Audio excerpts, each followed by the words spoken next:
Christian parenting.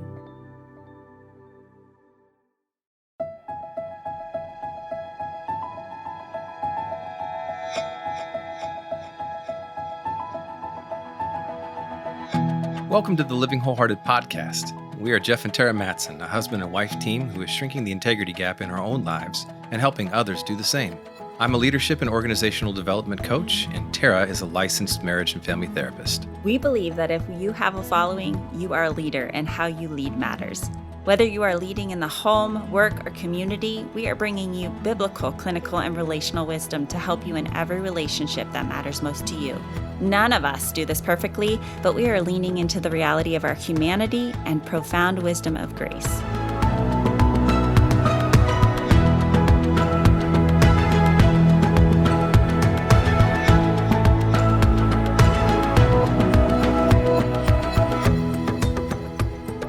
I am so excited because we get to talk about courageous girls. I know Jeff would love to be here for this dialogue, but sometimes we just divide and conquer. And today it's my mantle. I get to chat with our courageous girls coaches, Stephanie West and Beth Kershner.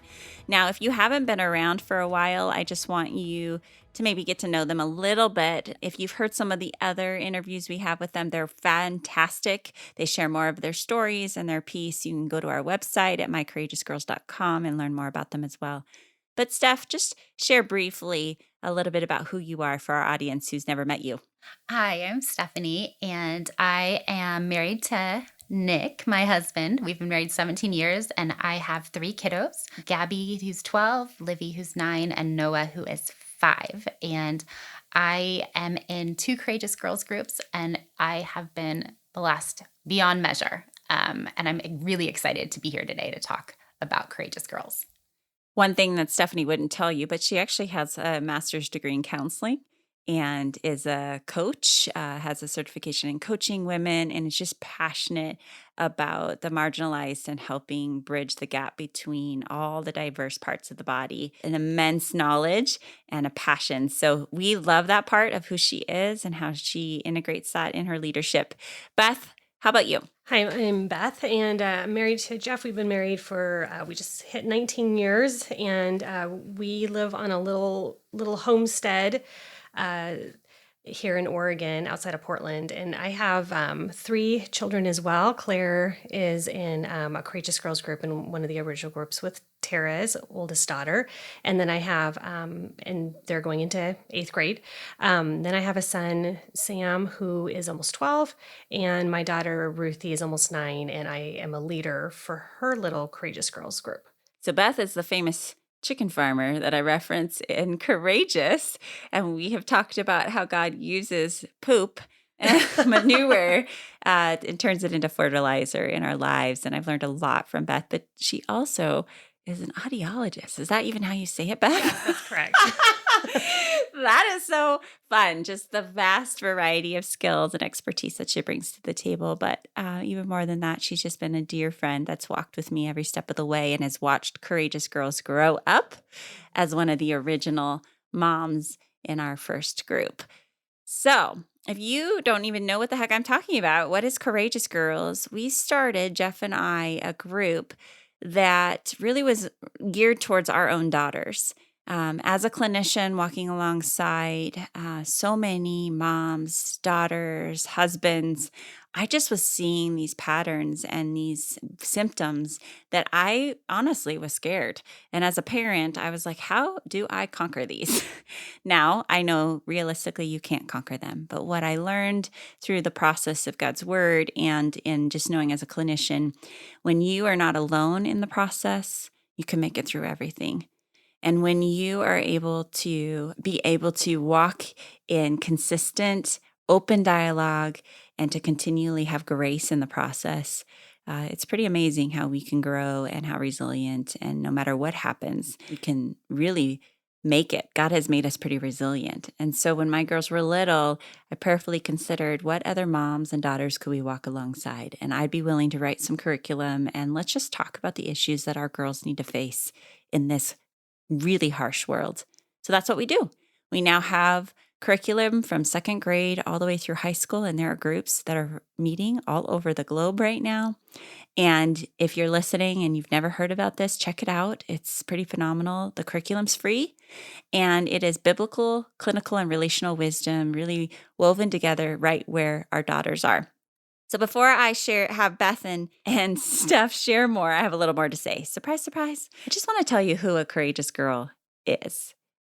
There is so much to learn about being a girl, and so many of us moms are still discovering this, and we've been hungry for help.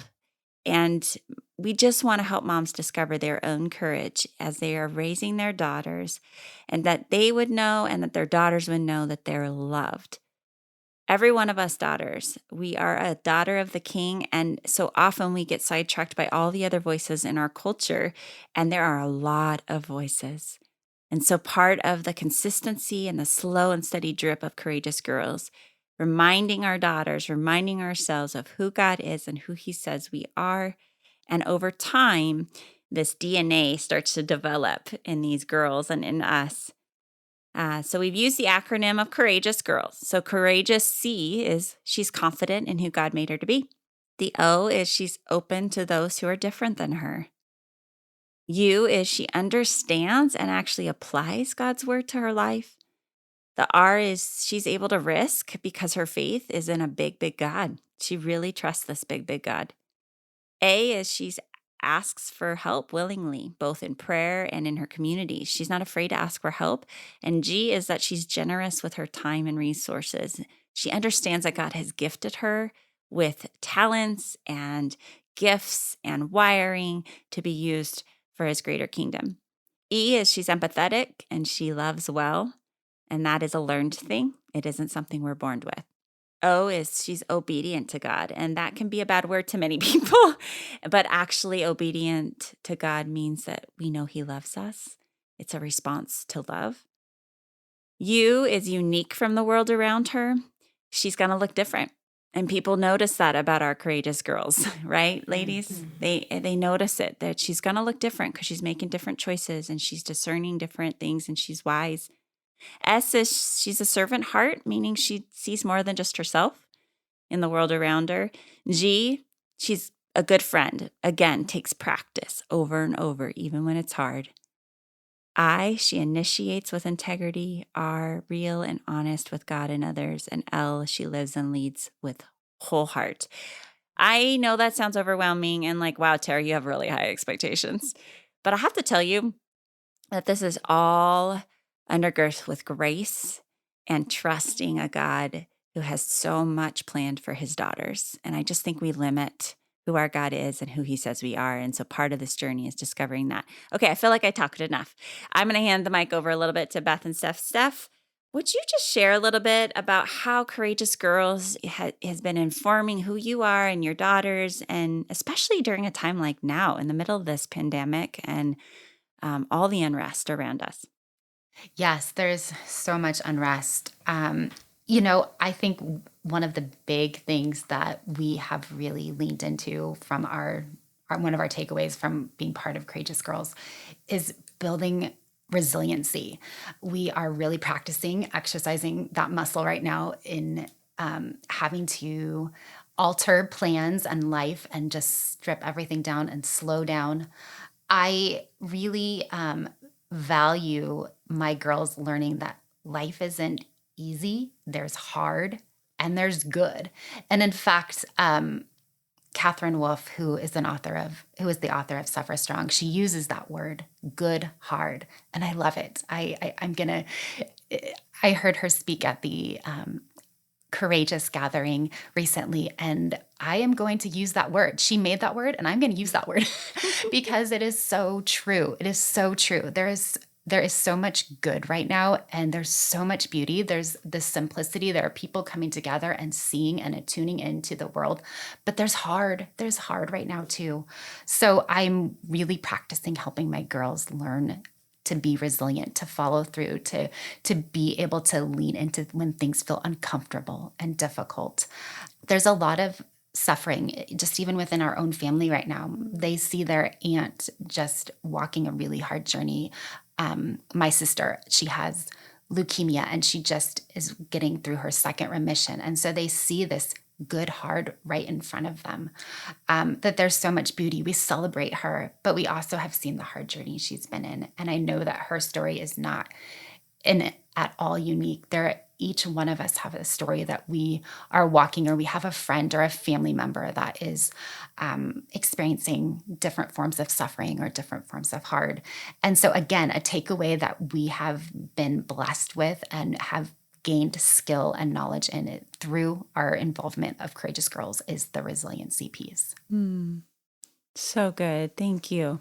Courageous Girls. I'm part of my wiring is I'm a builder. And if you don't know what that means, there are other wonderful podcasts to explain wiring. But basically, to the point, I have really, in Courageous Girls over the last 6, almost 7 years, grown up as a daughter as well in the curriculum. So all those beautiful things that Terra said 5, 6 years ago would have felt completely overwhelming to me. Stripped away all of that, Courageous Girls to me and to my girls is giving them to me what is the most important thing that I want them to have in this world. And that is to know who God is and to know who God says they are, period. All of the rest of those beautiful acronym definitions come out of that. But at the end of the day, I want them to feel that they have a safe place to land in God, the perfect Father, and that they are perfectly and beautifully made in who they are, not in what they do, but in who they are. And that is what Courageous Girls has given. It's given a platform for me to consistently drip on these girls and my son the topics that are hard in our world, good hard, but through the lens of this, that they are loved, and they are loved by us. They are loved by a God who made them. Yes.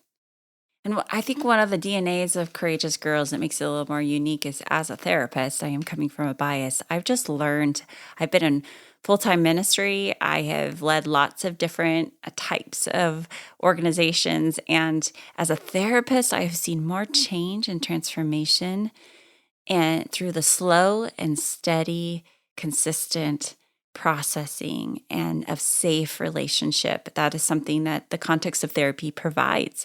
And it taught me a lot about how this parenting thing happens. It isn't just telling our kids you're loved.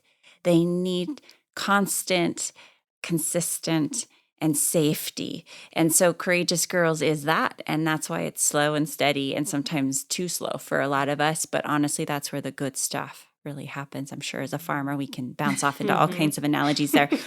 But one of the practicals is honest and open conversations. So let's talk a little bit about that. How do we have honest and open conversations with Courageous Girls? Maybe one of you can speak to that. Yeah.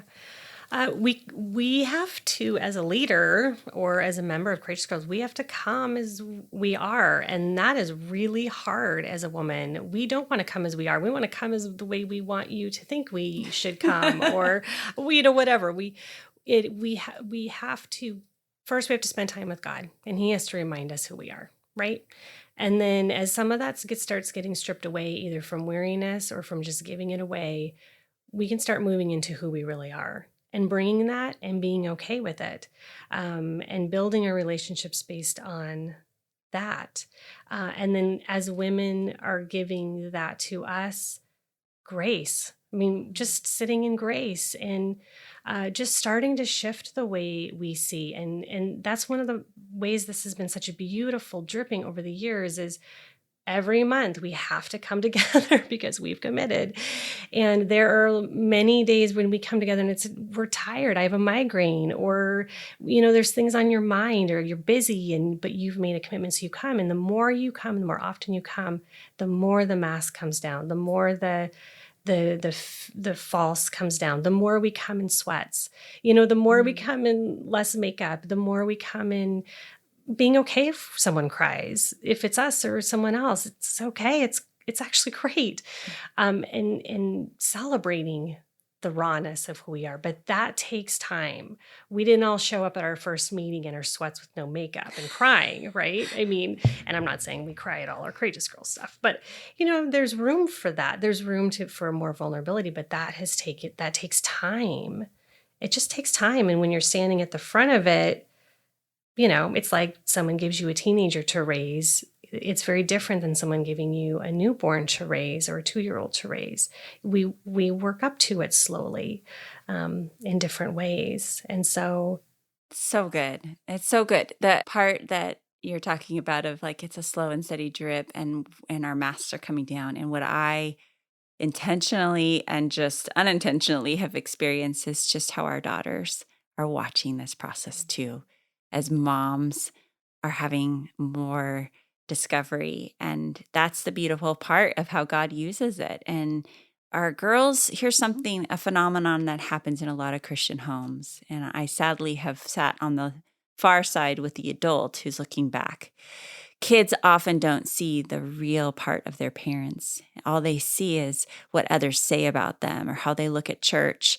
And they have a disconnect between how they see their parents talking to one another and then how they are at the grocery store, but nobody talks about it. And there's confusion. And then they create these paradigms or belief systems about God, about themselves, and about others with no help to process that. So that's what I'm doing in counseling, but we're doing in hindsight. That's the beauty of Courageous Girls, to say, let's do it in real time. Let's not wait till they're 35. Let's do it when they're in 2nd grade and 5th grade and now at 16 when they have a real voice because we gave it to them. And they're going to talk honestly about, hey, Mom, you weren't being real in group today with our Courageous Girls. What was going on? I mean, this is real discipleship. This is where the good stuff is made. And I was going to build off. So, Beth, you really highlighted all the growth that happens for us as women. And I was going to highlight the growth that I've seen in my girls and our relationship. And so to build off of what Beth just shared, for my girls, for them to know that they are fully loved, not only by me, but more importantly by God.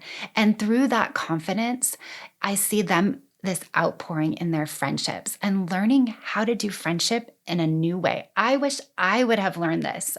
They are so much farther ahead in this process of learning how to speak what's on their heart in truth and love, learning how to be able to embrace conflict and not run away, but instead lean in, because they are equipped with these skills that they are learning through Courageous Girls. And then in our relationship, we are able to have dialogues that are not comfortable. The 2-year-old dialogue is fantastic. I love it. It's safe. It's easy.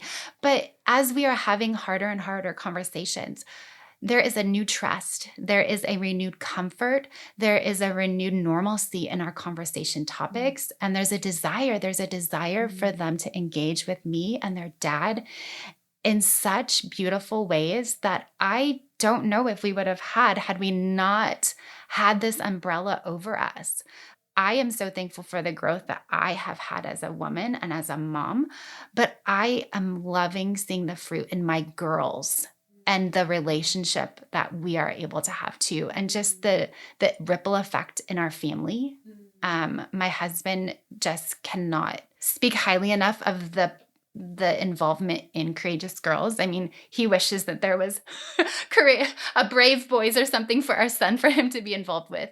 But he sees the power of being part of this movement for our family.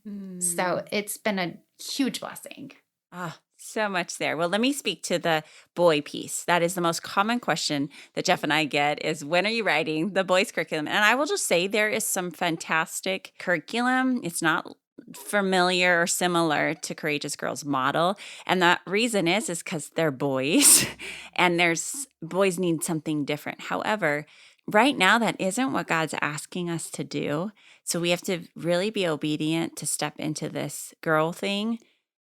And I would say that there is an intentionality about what you're diving into with Courageous Girls will impact your sons, will impact your husband, as Steph is saying. And dads are involved in their daughters. And as a dad learns how to listen and to see her and to value her, and for the daughter to say, hey, Dad, I need you to listen right now, or things like that, your son is watching that. a lot that God is doing that is for your son as well. And we have conversations in Courageous Girls around pornography, around purity. Body image is still an issue for boys. And so I know there's a lot of boy moms that actually use the curriculum. They maybe don't meet as a group, but I know that there's hybrids, and I'm okay with innovation and however the Lord is leading you. But I would just say that if the Lord wants us to do that, you'll have to keep praying, because we will say yes if the Lord asks us. But right now, we're going to keep working on Courageous Girls. But I just want to give you that hope to say it is impacting, as Stephanie was saying. There's something that God is doing. And I see that from the therapy world. When one person decides to do their work, everybody else is impacted. Whether they like it or not, they're impacted. I want to move forward into some more of like the meat of the curriculum. Let's talk about what are some of the issues we see in today's culture. We are in the midst of a pandemic, so we have that, I think, just highlighting what was already there. A lot of what we're seeing now is not new. It's just we didn't have the sugarcoat over it. It's just raw and exposed. So the things that we're naming, they've been there all along. They just maybe are exacerbated right now. So what are some of the things we struggle with as moms, or we see girls struggling with in general, that the curriculum is really highlighting? I think two big ones that stand out to me right now are anxiety. I think it's been there. We have a huge rise. I know, Terra, you can speak to the numbers more specifically, but I think because of the pandemic right now, that has been exacerbated beyond what we saw before. And then this intense loneliness. We are not able to be in any community settings. And so I think before, while we may have been, people may have knew of us before, and so maybe that felt like we had community, right now we are not in any sort, no one is really seeing us. And so that our feelings of loneliness and that omission of community is so vast. And I know you touch on that aspect in your book, Courageous, being daughters rooted in grace, Terra. I would love to share this quote. I think loneliness is at the root of most, if not all, unhealthy coping behaviors. And when we are confused about who we are and we try to make meaning around the human experience alone, the depths of our soul remain empty. So again, just reiterating the value of community, and Courageous Girls being in that community is balm to our soul. And this year, it may look different being in community. It may be a little bit hybrid of virtual and in person, but to have that umbrella over us and to be able to link arms with other women and have our girls link arms with other girls and to walk this journey together is beautiful. Yeah, and actually following up on the well said, Stephanie, following up on that loneliness being a root, and we're talking, I mean, we're out in Oregon, United States. It's the root of a lot of stuff. And so the thing that always comes to mind, I have a teenage daughter. Our culture here is so based on image. And it's not even self-image. Am I thin enough? Is my hair long enough? But am I sexy enough?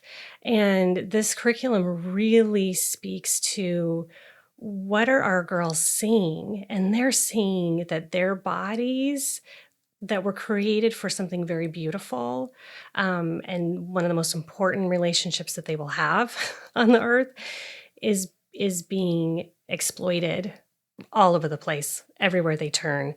And so speaking into that regularly through the curriculum, and helping them, and helping us as moms as well, see the truth, and then start fighting some of the lies that we're facing as far as what makes us valuable.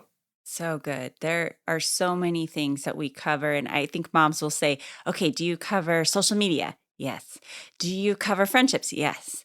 Do you cover body image? Yes. Do you cover, and the reason is because we're dealing with the root systems, and a lot of what you were saying in that quote there, the unhealthy coping strategies are what parents have brought their kids in, or they are dealing with still for years. And my unhealthy coping strategy has been food and body image, hyper-focusing in on my body, and struggling for years with an eating disorder.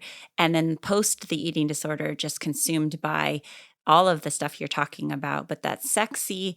And what I've heard from so many kids and what I see, I will put it in that they are now a brand. So our children are growing up in a culture that is saying, what's your brand? How are you putting that brand out on social media? How are you presenting yourself? Which only adds to the wearing masks and feeling more and more lonely and unknown and unseen. That is so counter who our God is and how he sees us. So it is different. This curriculum's going upstream. And it's really, it's not going to prevent a hard from happening, as you were saying earlier, but it will prevent from that self-harming stuff that we do. Because if we have relationship, we can actually talk honestly. We can actually process our emotions. We know where to go and ask for help. And we have people, God and others. These are the vital parts that help our kids navigate whatever their story is. Bullying, you name it, disabilities, learning, wherever it is that they struggle. These are the core roots. So Courageous Girls is really just wrapping our arms around all those things and trying to build a solid root system where they have a chance to grow strong, resilient, and grace-filled relationships. Yeah. So and then just to build off and echo what you're saying, Terra, what we are as parents, I'll speak for Nick and I, we are all of this participation and involvement with Courageous Girls and helping our girls know that they are fully known and loved by God and learning that at such a deep core level is our prayer is that when they face adversity, when they are faced with suffering or hard decisions or make decisions that are painful, that they have the resources and tools to be able to draw upon that and say, what is the next right step from this? Because we all make mistakes, and this isn't about having a perfect child. This Totally. is not it at all. And that's what I love. But it's acknowledging when things come up, when you make mistakes, how do we go from there? And so just really validating that and helping to prepare. So Yeah, and I wanted to also speak to the moms or dads that are maybe a little bit on their own, either within their marriage or not in a marriage. I know there's research, and that's not my field, but there's research that talks about the significance in a child's life to having one or two safe people, adults, walking with them. And the beauty of Courageous Girls are, it's not really tricky. You show up and you start shedding your own stuff, and you follow Did a you say curriculum. shedding? I said shedding. Sorry. Just clarifying, but it could have meant the other. That's true. Fair. Shedding your own stuff and doing that with one or two or six other women, or if you're doing it, as dads, however this looks, you're providing your child an example of truth, even though it will be messy, and they're not alone. And you're bringing another, couple of adults, hopefully a little few more into their life. It doesn't have to be a lot. Like, they just need to see that, and that helps them with all of these things that we're talking about. And then the curriculum gives you a way to do it. It's a vehicle. It's not the way. So if we're not saying this is the answer to everything, but it is a vehicle. And I'll just end with this. There's probably many of you that are hearing this that are so excited and you're ready to get started. Go check it out. Visit in our bio. There's the link. But mycourageousgirls.com, there's a lot of information, and you are hearing from our coaches who are here to help you answer questions. And they actually do coaching around who you are, what kind of leader you are, how to set up your group. So if you're interested in that, you can talk to them more. The other factor that I'm hearing in my head are all the parents who are like, oh my gosh, sounds extremely scary. I couldn't do that. You don't know my story. I don't even know where to start. I don't even know the Bible. That's what is so great about this is we pretty much did a lot of the work for you, and with a lot of breathing room for you to add your own fingerprint into the equation of your group and allow the Holy Spirit to help shape your group. but we did a lot of the work for you. So just knowing that, and it's once a month. People think you meet weekly. It's once a month. We just really, again, think about it from second grade all the way through high school. You've been given a guide.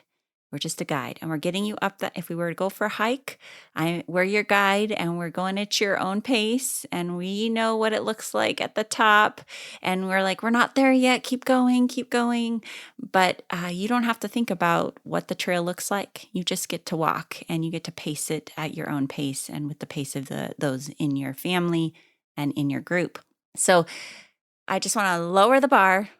Take a deep breath and just know that the core message is grace, that God meets us right where we're at. He meets our children right where they're at. He meets us as parents right where we're at, and he uses it.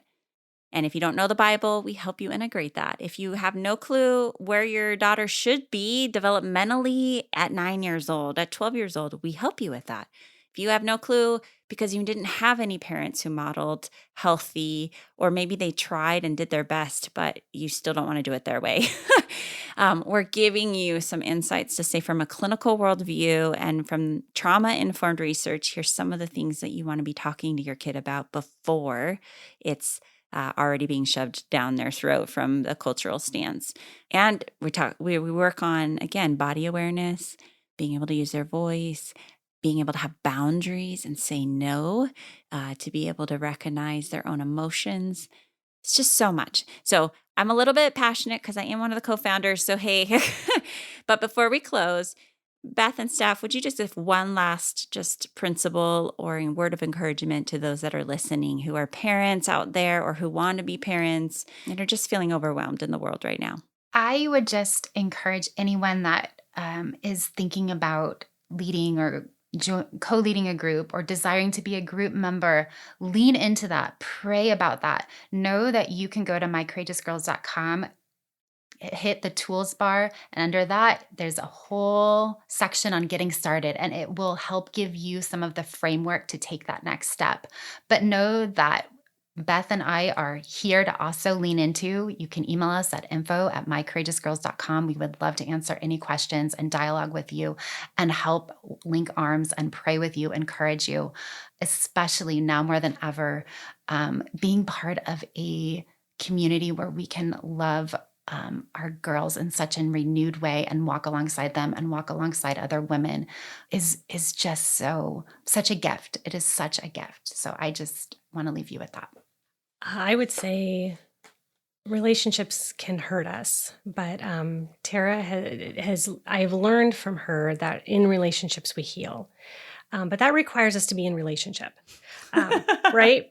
And so if you're feeling, I mean, this is something Courageous Girls, if it's speaking to you, even just a tinge, like this is kind of what I've been waiting for, this is what I've been looking for as I look at these children who are growing up.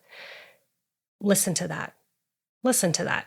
It doesn't mean you have to jump off a cliff right now and go all bored, but listen to it and pray. And as Stephanie was saying, start looking into it. Start thinking about the women that God is putting on your heart. Just listen. Yeah. And if you're feeling alone and overwhelmed and just not sure what voices to listen to, because there are so many opinions out there, you're not alone. And so those women that are on your heart, they're probably feeling the same thing. And I always tell this story, but I am still shocked that all these women said yes to me so many years ago. And I just said, hey, do you guys want to gather and have honest conversations with our daughters and just grow together? And everyone said, yes, yes. They didn't even know what I was asking them of them. But I would just say, there are women who are so hungry and families. So they might be very different than what you think. So listen to God's promptings. I am so grateful for these coaches, for the team that we have, that God is taking this little movement from Jeff and my heart for our own little daughters and has really spread across the globe. And we are praying that God would just use us to draw women and girls to not only God's heart for them, but that they would stand tall in who he made them to be, and they would not receive abuse and they would stand up and be a voice for the abused and the oppressed, and that there would be a mighty shift in the generation of girls. I am no longer going to be silent. There is just too much harm going on, and it is time. It's time. So we're asking, are you in? And if you are, maybe start by just picking up the Courageous, Being Daughters Rooted in Grace book. Maybe just soak that in a little bit, or check out the website. Thank you, and thank you for joining us in the movement to shrink the gap between who we say we are and how we're actually living. This is just a small piece of that.